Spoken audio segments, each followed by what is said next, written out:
সরকারের বৈধতা নিয়ে প্রশ্ন উত্থাপন করার কোনো সুযোগ নাই। 106-এর বাইরে গিয়েও এই সরকারের বৈধতা হলো জনগণের সার্বভৌম ক্ষমতার বহিঃপ্রকাশ।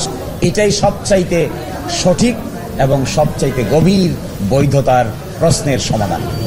জুলাই গণ অভ্যুত্থানের পরে জুলাই চার্টার প্রণীত হয়েছে, স্বাক্ষর করা হয়েছে, এটি আবার গণভোটে যাচ্ছে, একটি আদেশ হয়েছে। তো এই সমস্ত আদেশকে 106 দিয়ে দিতে পারবেন? এই সমস্ত আদেশ তো দিতে হবে জনগণের গাঠনিক পাওয়ার বলে। এবং এইটাই যে দ্বিকক্ষ বিশিষ্ট পার্লামেন্ট হতে যাচ্ছে, এই দ্বিকক্ষ বিশিষ্ট পার্লামেন্টের উচ্চকক্ষ হবে, নিম্নকক্ষ হবে, এটি তো বর্তমান সংবিধানের পার্ট না। কি করে করবেন আপনি?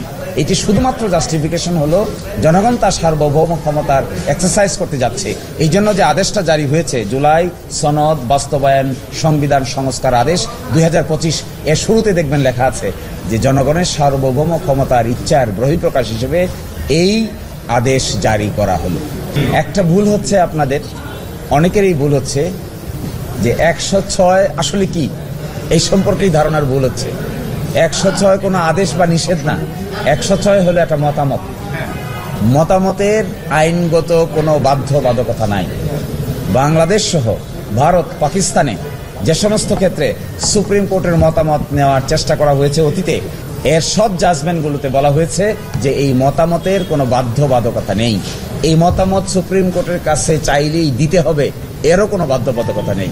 ইন্ডিয়ান সুপ্রিম কোর্টে বেশ কয়েকটা জাজমেন্ট আছে যেখানে মতামত চেয়েছেন রাষ্ট্রপতি, সেখানে সুপ্রিম কোর্ট বলেছে আমরা এই ব্যাপারে মতামত দিতে প্রস্তুত নই।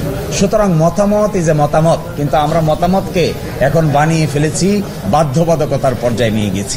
এই জন্যই এই সমস্যা দেখা দিচ্ছে। এই জন্য মতামত এই সরকারের মূল বিষয় নয়। এই সরকারের মূল বিষয় জনগণ, এই সরকারের মূল বিষয় সার্বভৌম ক্ষমতা। এইটাই সবচাইতে বেশি বাস্তব সত্য কথা। আমরা আমাদের নিবেদনে বলেছি যে বর্তমান সরকার জনগণের অভিপ্রায়ের ভিত্তিতে গঠিত সরকার, যাকে ইংরেজিতে বলে কনস্টিটিউয়েন্ট পাওয়ার বলে গঠিত সরকার।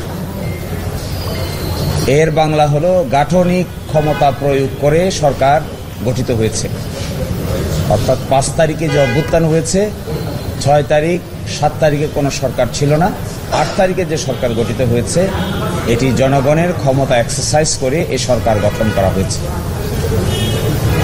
এবং এই সরকারের 3টা ম্যান্ডেট, একটা বিচার, একটা সংস্কার আর একটা নির্বাচন। এবং এরই আলোকে সরকার পরিচালিত হচ্ছে। গণ অভ্যুত্থানের গঠিত সরকার জগতে আরও বিভিন্ন সময় হয়েছে। আমরা 3টা উদাহরণ দিয়েছি, একটা ফিলিপাইন, একটা গ্রানাডা আর একটা লেসোথো। আজকে যে প্রশ্ন উত্থাপন হয়েছিল, একই প্রশ্ন উত্থাপিত হয়েছিল ফিলিপাইনের সুপ্রিম কোর্টে, গ্রানাডার সুপ্রিম কোর্টে এবং লেসোথোর সুপ্রিম কোর্টে।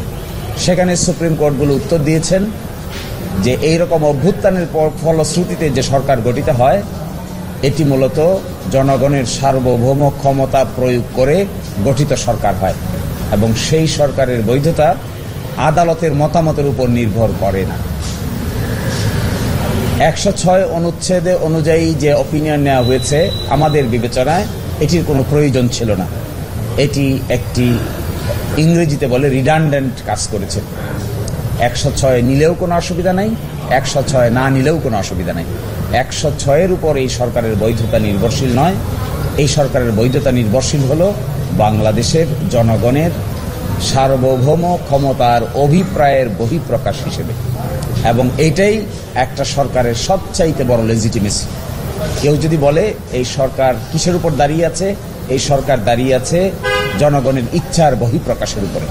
এবং সারা দুনিয়ায় আমরা রিসার্চ করে দেখিয়েছি, সারা দুনিয়ার কোথাও গণ অভ্যুত্থান হওয়ার পরে সরকার গঠনের জন্য আদালতের কাছে আসা হয় না, জনগণ নিজেরাই সরকার গঠন করেন। এখানেও তাই হয়েছে। সকলে মিলে কনসেনসাসের ভিত্তিতে সরকার গঠিত হয়েছে। এখানে আদালতের মতামতের পক্ষে বিপক্ষের কোনো প্রশ্ন জড়িত নেই। কারণ আপনারা দেখবেন বাংলাদেশের যে প্রধান বিচারপতি নিয়োগ হয়েছেন, বাংলাদেশের যে প্রধান উপদেষ্টা নিয়োগ হয়েছেন, তাদের নিয়োগপত্রের মধ্যে খুঁজে দেখবেন কোথাও 106-এর কোনো রেফারেন্স কেউ দেয় নাই। ফলে বর্তমান সরকার ইজ এ লেজিটিমেট গভর্নমেন্ট। এটি একটি বৈধ সরকার এবং বৈধতার ভিত্তি হলো জনগণের ইচ্ছা, জনগণের অভিপ্রায়, জনগণের সার্বভৌম ক্ষমতার বহিঃপ্রকাশ। এই ধরনের সরকার পৃথিবীতে যেখানে গঠিত হয়েছে সেই সমস্ত জায়গায় অত্যন্ত শক্তিশালী সরকার গঠিত হয়েছে। এই জন্যই তারা সংস্কার করতে পারছে, এই জন্যই তারা বিচার করতে পারছে, এই জন্যই তারা নির্বাচনের আয়োজন করতে পারছে। এই কথাই আমরা আদালতের সামনে উপস্থাপন করেছি।